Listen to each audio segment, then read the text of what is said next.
एक दिन की बात है कि नंद बाबा के लाला भगवान कृष्ण कन्हैया अपने मित्र मंडली के संग खेलने के लिए गए। अब कोई काम ऐसा करो तो भाई भगवान जैसा, तो फिर साधारण व्यक्ति को डाउट तो हो जाता है। ये काम कोई साधारण तो नहीं कर सकता। ब्रजवासी आपस में खेलते खेलते चर्चा करने लगी, कन्हैया एक बात बताओ, सक्टासुर, तृणावर्त, पूतना, अघासुर, बकासुर, ये सब तेने हंसी हंसी खेल खेल में मार दिए। बड़े बड़े राजा, बड़े बड़े देवता तुम्हें प्रणाम करें, वंदन करें। कभी इंद्र प्रणाम करे, कभी ब्रह्मा प्रणाम करे, कभी कालीनाग प्रणाम करे। सच बताओ, तुम भगवान तो नहीं हो। थोड़ी थोड़ी हल्की हल्की बात चल रही है हमारे वृंदावन में कि नंद को छोड़ा कोई भैया साधारण नहीं है ये तो। और यदि भगवान हो तो हम कोई से ना कहेंगे एक बार अपना बैकुंठ दिखाई दे। भगवान बोले चलो मैं कह रहा हूं भगवान हूं, अगर मेरो बैकुंठ है तो बैकुंठ को छोड़ के यहां क्यों आतो? बैकुंठ में सुख हो तो फिर यहां क्यों आतो? जो सुख बरस रहे हो या ब्रज में, सो सुख तीनों लोकन नाही। ब्रज में मुंह बड़ा सुख मिलो, बेजर की रोटी मिली प्रेम भरी फटकार, देह धरे को सुख मिलो जो ब्रज में भयो अवतार।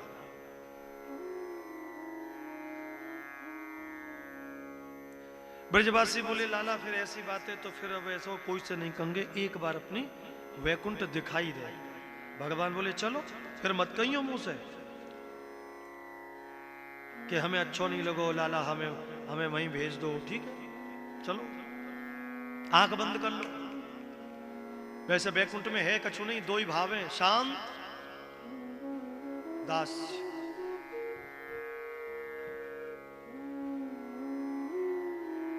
ठीक है।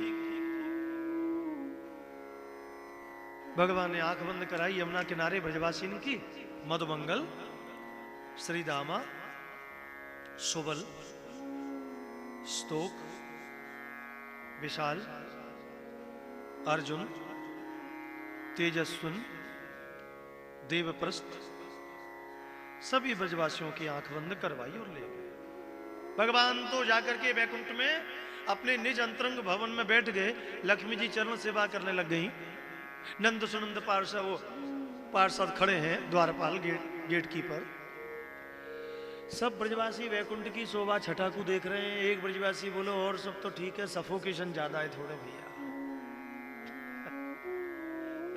दूसरा ब्रजवासी बोलो और सब तो ठीक है, खाने पीने की तो कोई पूछे ही नहीं।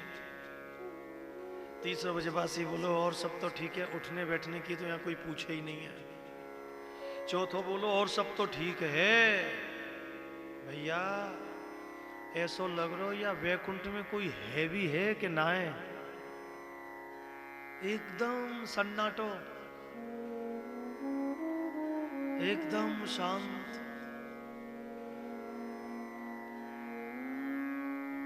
एक ब्रजवासी बोलो अरे एक और सब तो ठीक है भैया, जो लेके आयो वो कहां चलोगो? नंद को छोड़ा भाई तो देखो, पीछे पलट के देखो, अरे वो कहां गायब है गो भैया। अब जोर जोर से आवाज लगाने लगे, या परदेश में लाके कहां फंसा दिए जाने में। आवाज लगाने लगे अरे ओ कन्हैया, अरे ओ नंद के छोरा। अब इतना शोर ब्रजवासियों ने जब मचाया, ब्रजवासियों का मतलब चंचल, ब्रजवासी चंचल बहुत होते हैं। मोटा मोटा काजल, माथा सूना नहीं रखते, भगवान के गले में माला पड़े या ना पड़े वो ऐसे दिखा करके खुद पहन लेते हैं ऐसे।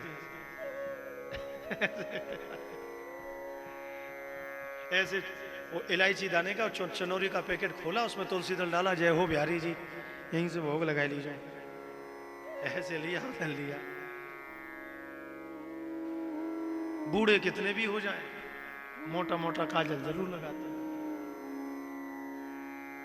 महाराज ब्रजवासी चंचल बहुत होता है।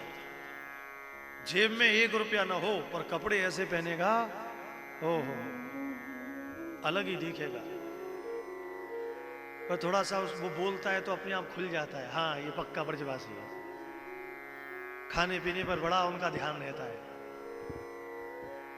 बड़े तैयार बैठे रहते हैं। आज भी हमारे यहाँ ऐसे ऐसे ब्रजवासी हैं, 2-2 पंगत भोजन करके चली जाएं, तीसरी पंगत भी पर भी बैठे रहते हैं, खाते रहते हैं, खाने के बड़े शौक।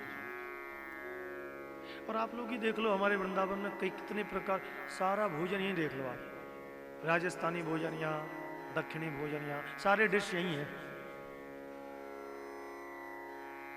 ये टिक्की भल्ले तो ये सब आउट ऑफ डेट हो गया। अब तो दाल की चीले भी मिलते हैं, बढ़िया मक्खन में से निकाल करके ताजा मक्खन एक लेकर के वो बैठता है, उसे कहते हैं फैन, मक्खन का भी और उसको मथा वो फैन बिल्कुल सफेद, वो इसी टाइम के दौरान मिलता है। श्रीखंड तो पुराना हो गया, उस मक्खन को भी और ज्यादा वो करके उसको फैन निकालता है, वो फैन फिर धर करके रखते देता है, बड़ा स्वादिष्ट, उस पर पिस्ता और केसर जाने क्या क्या। हमारे गुरुजी भी इस बात को कहते थे। एक बार तीर्थ यात्रा करने गए तो मैंने गुरुजी से पूछा, गुरुदेव ये सब तीर्थ यात्रा करके आप गए क्या अनुभव आपका? बोले लाला तीर्थन की कोई निंदा नहीं है, निंदा स्तुति के चक्कर में हम नहीं पड़े, पर हकीकत में जो सुख अपने ब्रज में है, जो सुख अपने वृंदावन में है, यहां ठाकुर को लाड़ लड़ाया जाता है साहब, भोग के द्वारा, राग के द्वारा, श्रृंगार के द्वारा। 360 दिन में 365 उत्सव नित्य हमारे वृंदावन में, मंदिरों में, ब्रज में होते ही रहते हैं। कभी कोई उत्सव, कभी ब्यावला, कभी 56 भोग, कभी ठाकुर जी का खिचड़ी उत्सव, कभी झूला उत्सव ठाकुर जी का,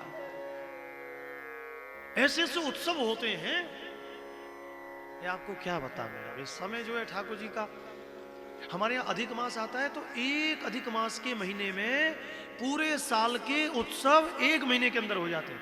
1 दिन की दीपावली, 1 दिन की होली, 1 दिन का झूला, 1 दिन का दीपावली, 1 दिन का ठाकुर जी का खिचड़ी उत्सव, 1 दिन का ब्यावला उत्सव, 1 दिन का 56 भोग अन्नकूट। ओ महाराज, और हकीकत में आनंद लेना है ना तो अधिक मास के समय पर कभी ब्रज में आओ, प्रत्येक मंदिर में 1 दिन की सांझी,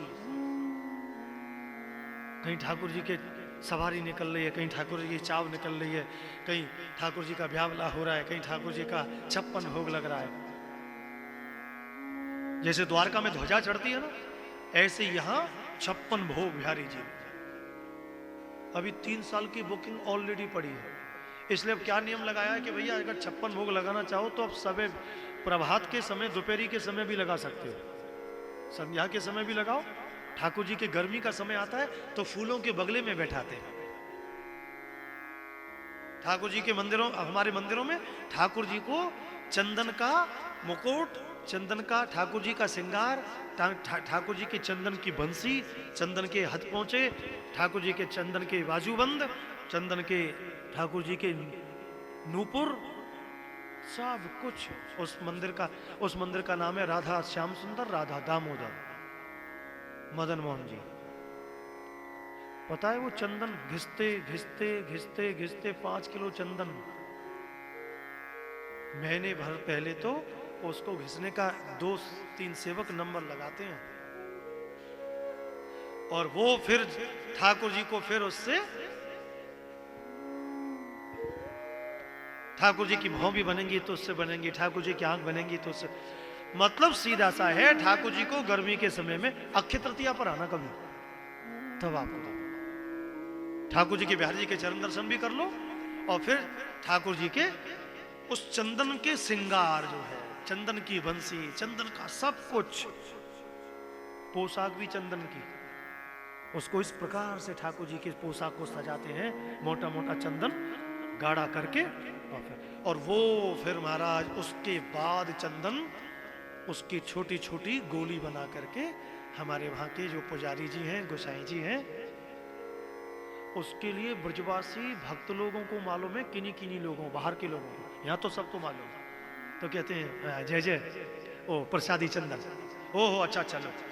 और वो चंदन फिर साल भर लगाते हैं, उसमें कपूर केसर सब डला हुआ है। और फिर वो चंदन थोड़ा सा ऐसे किया, वो 5-6 गोली पूरे साल चलती हैं चंदन का प्रसाद। और ठाकुर जी को भोग राग श्रृंगार के द्वारा रिझाते हैं, इच्छा भोग, बाल भोग, राज भोग, ठंडे फलों का भोग।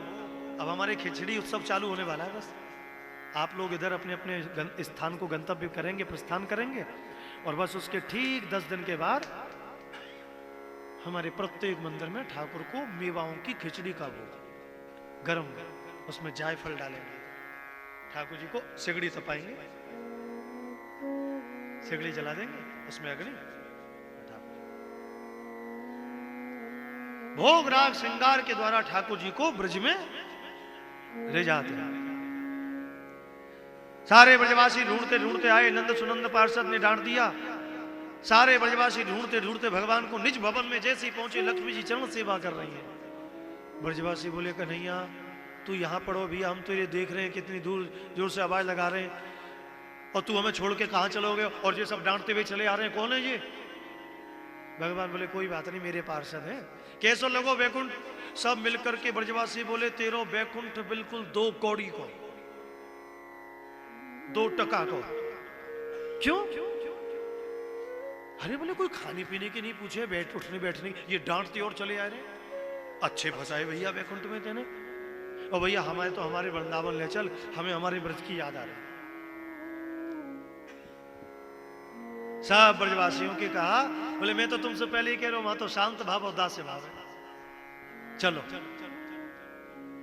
सारे ब्रजवासियों को लेकर के आ गए।